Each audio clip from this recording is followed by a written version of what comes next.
चलिए देखते हैं, आज हम लोग एक नया प्रश्न देखते हैं जो कि यूपी बोर्ड कक्षा 12 के लिए 5 अंक का महत्वपूर्ण प्रश्न सदिश गुणन से संबंधित है। प्रश्न को आप अच्छे से समझेंगे। जो भी समस्या आएगी आप कमेंट्स में बताएंगे क्या समस्या आएगी। देखिए क्वेश्चन कह रहा है, यदि vector A comma vector B comma vector C तीन सदिश राशियां इस प्रकार हैं कि vector A plus vector B plus vector C बराबर 0, तो सिद्ध कीजिए vector A cross vector B is equal to vector B cross vector C is equal to vector C cross vector A. देखिए क्वेश्चन को ध्यान से देखिए। क्वेश्चन में कह रहा है कि a प्लस बी प्लस सी बराबर 0, तो लिखेंगे हम प्रश्न से vector a plus vector b plus vector c बराबर 0, जो कि हमें दे रखा है vector a plus vector b plus vector c बराबर 0। लिखेंगे दोनों पक्षों में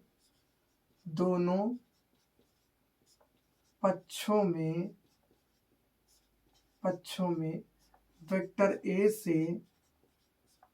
से गुणा करने पर, वेक्टर ए से गुणा करेंगे दोनों पक्षों में, तो वेक्टर ए से गुणा करेंगे, या लिखेंगे vector A cross vector A plus vector B plus vector C is equal to vector A multi 0। Vector A का अंदर गुणा कराएंगे तो vector A cross vector A plus vector A cross vector B, इसी प्रकार वेक्टर सी में vector A cross vector C, और vector A का गुणा 0 में कराएंगे तो वैल्यू कितनी आएगी 0। देखिए ध्यान से, ये वेक्टर ए और किन्हीं भी दो सदिशों का गुणन हमेशा 0 आता है, किन्हीं दो अदिशों का गुणन सदैव 1 आता है। देखिए कैसे मैं समझाता हूँ। यहाँ पर ये दे रखा है a cross A, vector a cross A तो उसका मान 0, vector b cross vector b तो उसका मान 0, और इसी प्रकार vector c is equal to 0। एक जैसे सदिशों का गुणन कितना आता है 0। अगर इसके लिए पर अदिश होता, डॉट होता, तो उनका गुणन कितना आता है 1 आता है। तो यहाँ पर क्रॉस दे रखा है तो इसकी वैल्यू कितनी आएगी, इसकी वैल्यू आएगी a क्रॉस a की वैल्यू कितनी आएगी 0। ठीक, एक प्रोसेस को समझते हैं हम लोग ध्यान से। यहाँ पर प्रोसेस देखिए, एक प्रोसेस यहाँ पर दे रखा है। मान लीजिए यहाँ पर कोई व्यक्ति बैठा हुआ A, यहाँ पर बैठा B और यहाँ पर बैठा C।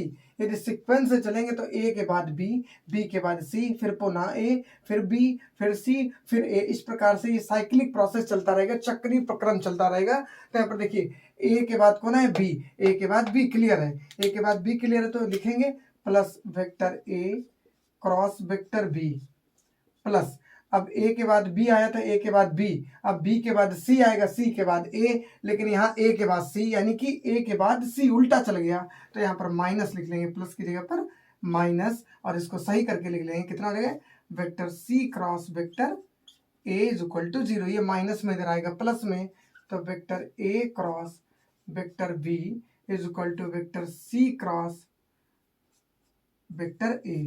इक्वेशन नंबर फर्स्ट लिखेंगे इसी प्रकार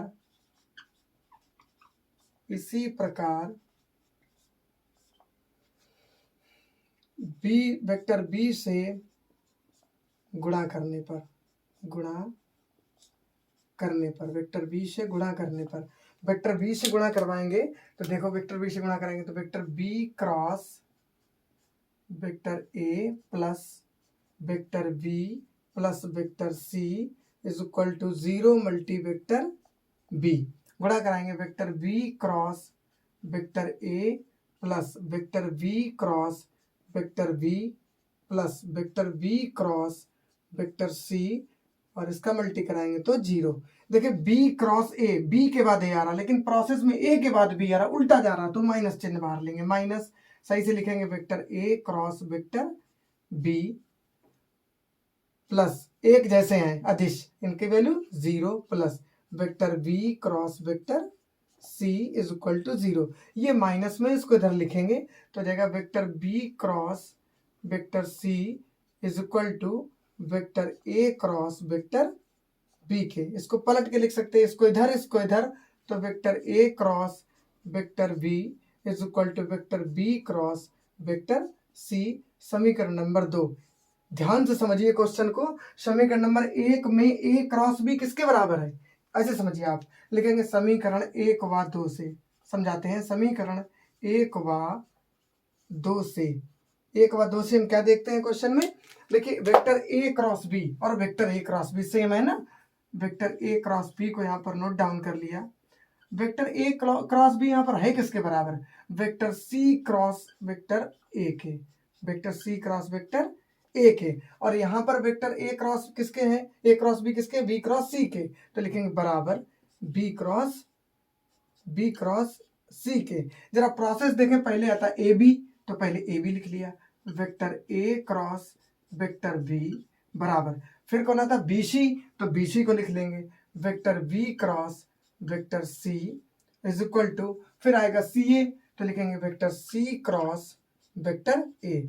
इस प्रकार दिए गए प्रश्न को हमने सिद्ध कर दिया। सिद्ध करना था vector A cross vector B बराबर vector B cross vector C बराबर vector C cross vector A, जो कि प्रश्न में हमें दिया गया था vector A cross plus vector B cross plus vector C cross equal to 0। तो सिद्ध कीजिए A cross B, B cross C, C cross A. हमने सिद्ध कर दिया vector A cross B, B cross C, B cross C cross ए। प्रश्न में कहीं पर भी अब आपको यदि एरर्स आ रहा है तो आप कमेंट्स में पूछ सकते हैं। क्वेश्चन इस वर्ष के लिए ये बहुत इंपॉर्टेंट क्वेश्चन है, जो कि 5 अंकों के लिए पूछा जा सकता है। क्वेश्चन को आप अपने प्रकार से समझ सकते हैं और क्वेश्चन को नोट कर सकते हैं। धन्यवाद, नोट करिए।